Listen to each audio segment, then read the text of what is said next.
Hello everyone, Thersites the Historian here. Welcome back to Sean Schick's Life of William Tecumseh Sherman. Last time we saw Sherman rise from reluctant Union officer all the way to high command. Today we take a look at part 3, which I'm calling the Two Marches. This is the period of Sherman's life where he really ensured his place in history. His two marches, the first one through Georgia, the second one through the Carolinas, were two of the most pivotal events in the conclusion of the Civil War. These events effectively crippled the Confederacy and ensured that the war would end in 1865. So, without any further ado, let's get to Sean's text and allow Mr. Sherman to bring the Civil War to a close. Military Division of the Mississippi. Controversy at Resaca. Grant became commander of all the Union armies and went east, despite Sherman's urgings to stay out of the politics of Washington and remain in the West. Grant gave Sherman command of the Military Division of the Mississippi, encompassing the entire Western theater. Sherman dove into his new command with relish, and soon proved to be the embodiment of the Peter Principle in reverse. He had a better aptitude for high command than he did for the lower levels of responsibility. He did a superb job organizing supplies and granting piecemeal furloughs that kept his army large and morale high. He also had a harder heart for war.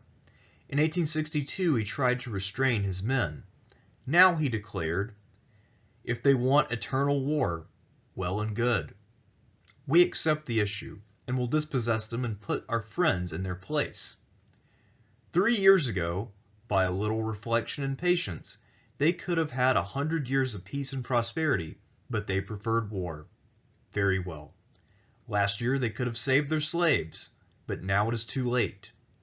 All the powers of earth cannot restore to them their slaves, any more than their dead grandfathers.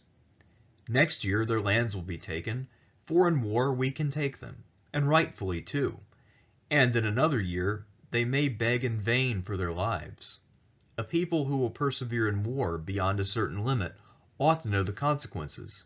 Many, many people with less pertinacity have been wiped out of national existence. Grant's overall strategy was to destroy Lee's Army of Northern Virginia and/or capture Richmond. Sherman was simply to pin Joseph E. Johnston's Army of Tennessee and prevent it from reinforcing Lee. It was a difficult assignment. Sherman had about 100,000 veterans, but the terrain of northern Georgia was rough, and Johnston had restored Confederate morale. The Union supply line was on a single long railroad track.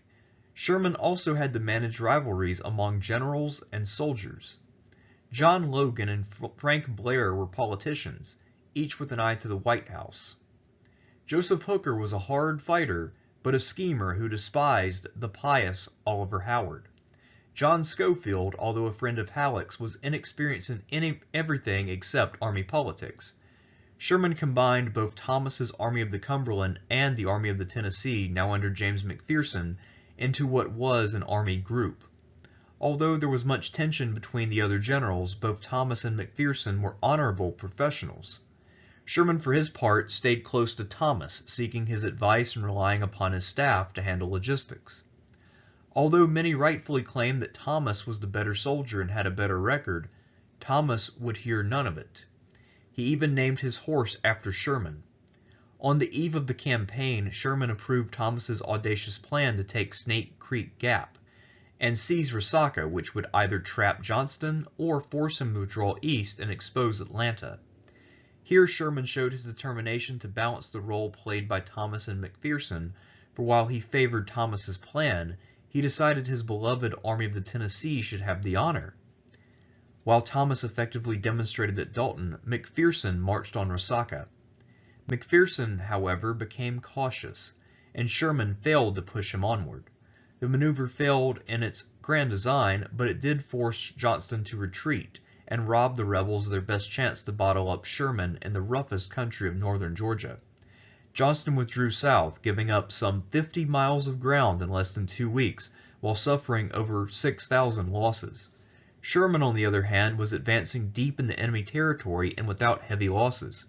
Sherman might have paused to relish his victory, but defeats in Virginia forced him to press on. Northern Georgia, victory through marching. The campaign that now unfolded was something unseen in previous years. In the old days, a large battle was fought and the armies rested. Now it was a constant battle.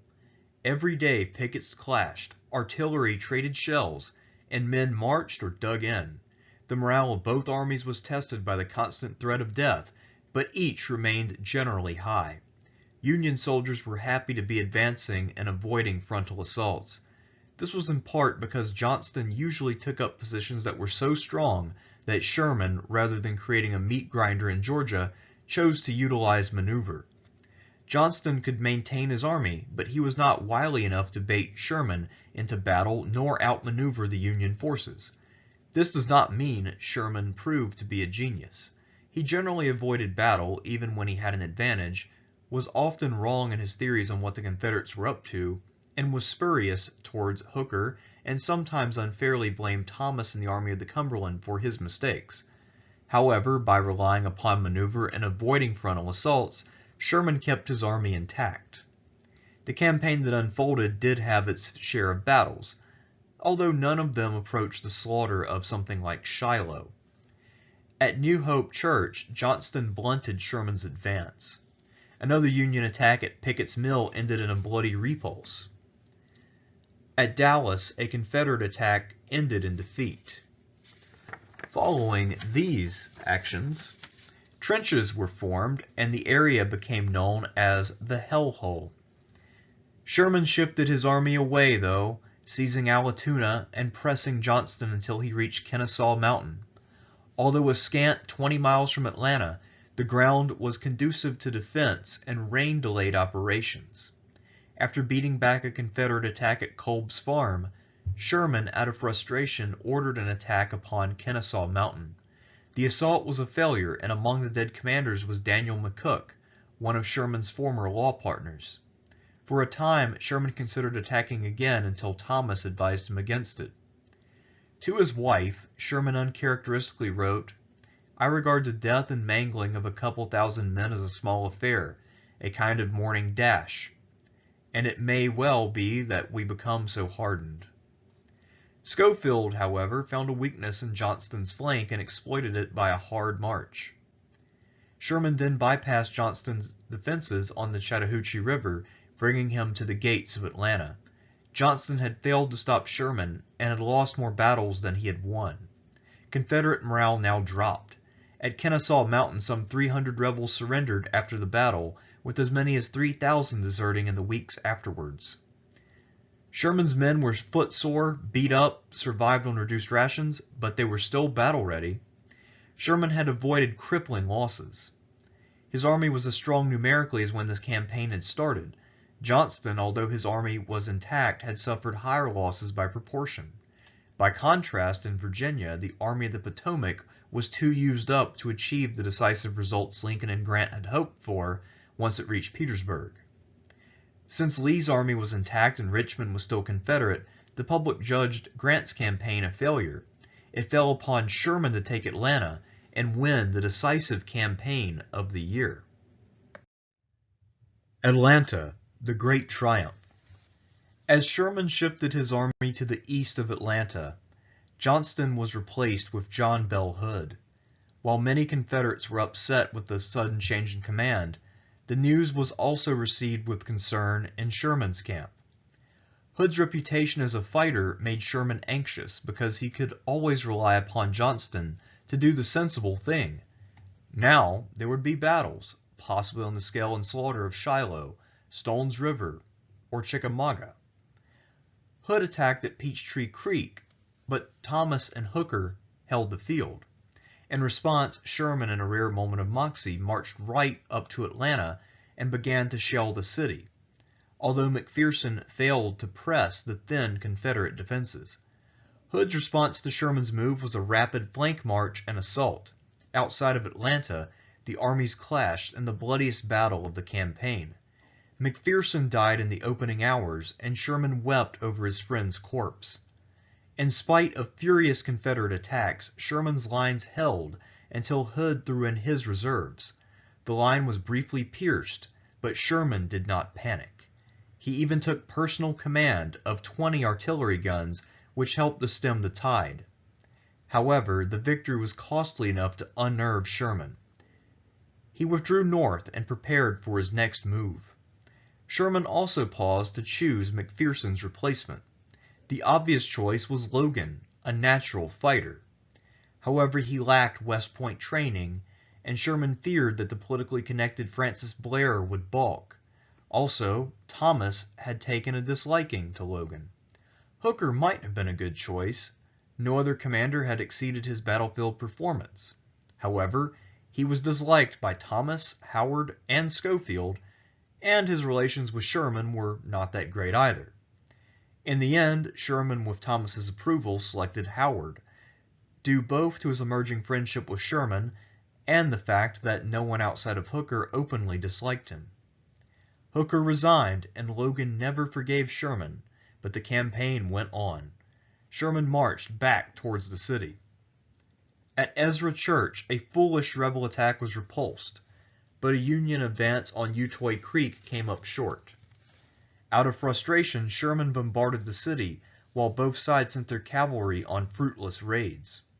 In front of Atlanta, a relentless trench war occurred, with snipers, raids, and barrages ruling the day. After weeks of futility, Sherman finally decided to make an all-or-nothing move to cut off the last rebel rail line into Atlanta. It was an uncharacteristic operation for the prudent Sherman, but times were desperate. Lincoln was unpopular, and Grant's latest Virginia offensive had failed. At Jonesboro, the armies clashed, and the Union won the battle. Although Sherman had failed to destroy Hood, he had captured Atlanta, at a time when the North was desperate for good news. Furthermore, Sherman had only lost about 10,000 men since Peachtree Creek, as against 20,000 rebel losses, including scores of deserters and prisoners. The fall of Atlanta secured the re-election of Lincoln, preventing George McClellan from becoming president. Although a war Democrat devoted to Union victory, McClellan was also a controversial man who would probably have bungled the presidency. With the fall of Atlanta, the South's last long-shot chance for victory was lost. At last, Sherman had become the hero of the hour. Yet, there was a darker side to the triumph. Sherman had evacuated the city of its citizens, and he increasingly supported repressive measures in dealing with Southern partisans. When upbraided for these policies, Sherman merely said, "War is cruelty, and you cannot refine it. And those who brought war into our country deserve all the curses and maledictions a people can pour out. You might as well appeal against the thunderstorm as against these terrible hardships of war." There was more bark than bite to Sherman, but it showed that if the war went on, things would only get worse. Of more immediate concern was that Hood's escape, coupled with a long supply line, meant that Sherman could not advance into southern Georgia. The situation was now one of stalemate. The fall of Atlanta secured Lincoln's election, but the final victory seemed a long way off. March to the Sea. Fortune and Glory. Hood turned north to attack Sherman's supplies, so Sherman was forced to follow him in a fruitless pursuit. For all intents and purposes, Hood had outgeneraled and outmaneuvered Sherman after Atlanta fell, and while a Confederate victory was nearly impossible, the fear was that the war might go on and turn increasingly savage. Hood then turned to invade Tennessee, leaving Georgia at the mercy of Sherman and his 60,000 troops. Sherman quickly took advantage of the situation, sending Schofield with 1/3 of his army to Tennessee, where Thomas was setting up the Union defenses. Sherman took the remainder in a march to the sea. It was a risky plan, for Sherman would be advancing without a supply line, and, if halted, his army might starve. They certainly could not fight any field battles on the scale of Shiloh. In addition, Sherman risked defeat in Tennessee, and at first things looked bleak. Hood outmarched the Union forces in Tennessee and nearly cut off Schofield at Spring Hill. Schofield, however, escaped Hood's trap and won a defensive victory at Franklin. Hood pushed on to Nashville, where Thomas crushed his army. Nashville ensured that the rebel cause in the Western Theater was lost. On paper, Sherman's march sounds rather like a meek accomplishment. He never confronted a large Confederate army. Yet it was a pivotal moment in the war, and for the Union a decisive victory. It was also risky. Grant was at first unwilling to agree to the move, even after Sherman said, "I can make this march, and I will make Georgia howl." Much of Lincoln's cabinet had no stomach for it. Jefferson Davis and most of his chief commanders believed that Sherman's army would end up like Napoleon's in Russia, beset by partisans and unraveling due to hunger. Sherman himself feared a collapse in discipline, but the march rarely deteriorated into mass violence. Property was destroyed, but few towns were burned, no massacres occurred, and rape was rare. What fighting that did occur was gruesome. Cavalry skirmishes saw atrocities committed by both sides, and at Griswoldsville, a rebel militia force of old men and young boys made a Napoleonic-style assault and were butchered. The march was also tough as it approached Savannah. Forage ran low, and mistreatment of escaped slaves became common, while Confederate landmines threatened to slow the march and led to reprisal killings. However, Sherman linked up with the Union Navy by taking Fort McAllister in a textbook assault. Although the Confederate garrison at Savannah escaped, the city was Sherman's. He famously presented Savannah as a Christmas present to Lincoln. In the North, spirits were raised, and in the South, the will to continue evaporated. Sherman's destruction of property and his ability to go where he pleased, coupled with Hood's defeat, meant that a Union victory was now a mere question of time. The Carolinas, the last campaign. Sherman had burned his way through Georgia in a methodical act of destruction. The men stole with impunity, and the land was laid waste. The victory gave Sherman the confidence and acclaim that had eluded him. He also softened up. The men came to love him, and his earlier reserve seemed to give way, while the image of thousands of slaves running to freedom made him popular even among abolitionists. In the South, morale collapsed. The rebel brass could not even form an army to stop Sherman. Yet victory was tempered with political minefields. Many politicians doubted Sherman's commitment to emancipation, and Grant's rivals hoped that Sherman might challenge his chief.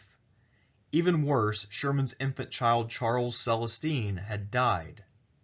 Sherman had never even seen the boy. Sherman decided to invade South Carolina. Once again, his movements were well conceived, and his men made it through treacherous terrain. Yet destruction took on a life of its own, for many rightfully blamed South Carolina for starting the war. Towns were burned and homes were torched. Although Sherman did not burn Columbia, his men did loot it as the flames consumed the city. More restraint was shown in North Carolina, but even that had its limits. To a group of Southern businessmen, Sherman declared, "Gentlemen, N-words and cotton caused this war, and I wish them both in hell. On Wednesday, these mills will be blown up. Good morning." It was not until North Carolina that Sherman was confronted by a sizable Confederate army. The rebels put up a spirited defense, but they were driven off at Averysboro, and an attack at Bentonville, the last great field battle of the war, ended in a Union victory. While Sherman failed to destroy the enemy, that was not his intention, as the war was coming to an end and he saw no reason to spill more blood. The same man who called Kennesaw Mountain a kind of morning dash now wrote, "I am sick and tired of fighting. Its glory is all moonshine. Even success, the most brilliant, is over dead and mangled bodies." With the anguish and lamentations of distant families appealing to me for sons, husbands, and fathers, it is only those who have never heard a shot, never heard the shriek and groans of the wounded and lacerated, that cry aloud for more blood, more vengeance, more desolation. In a more humorous moment, he said, "I think we understand what military fame is, to be killed on the field of battle and have our names spelled wrong in the newspapers." The advance slowed down, but continued inexorably north toward Virginia and Lee's army. Sherman had perhaps done more than Grant to cripple Lee in the final phase by robbing him of supplies and recruits, and most of all by causing such devastation that Lee's soldiers deserted to protect their families. As Sherman later observed, his Virginia was to him the world. He stood like a stone wall to defend Virginia, stood at the front porch battling with the flames whilst the kitchen and the house were burning. Sherman had undoubtedly burned the kitchen. Victory. After Bentonville, Sherman met with Lincoln, Grant, and Porter to discuss the closing strategy of the war. Lincoln expressed the need for the war to end promptly and in such a way as to avoid bloodshed. Sherman, who was by now impressed by Lincoln's leadership and thinking, carried out these instructions. In April, Richmond fell and Lee was forced to surrender a few days later. While Davis fled south, Joseph Johnston chose to surrender his army in North Carolina. At first, Johnston secured lenient terms from Sherman, who in turn hoped Johnston could surrender the entirety of the Confederacy. These high hopes were fueled by Kentucky bourbon provided by Confederate Secretary of War John Breckinridge. However, outrage over Lincoln's murder meant that Sherman's terms were rejected. Not until April 26, 1865, did the Army of Tennessee, Sherman's foe since Shiloh, formally surrender at Durham, North Carolina. Sherman and his veterans of Shiloh, Vicksburg, Atlanta, and Bentonville could at last go home. For Sherman it was a bitter triumph. He had a falling out with Halleck over Johnston's surrender, and for a time, Sherman was unpopular. Sherman's career might have been over, but Grant protected him, and his army was the toast of Washington as it marched in the Grand Review. The Civil War was the great, horrible adventure of Sherman's life, and for the rest of his time, he would reside in its shadow. For Sherman, that shadow was long, in part because he loved war and hated war. He could philosophize and condemn it, but he also avoided calling it either glorious or unnecessary. It was a realistic vision in an age of saccharine romanticism.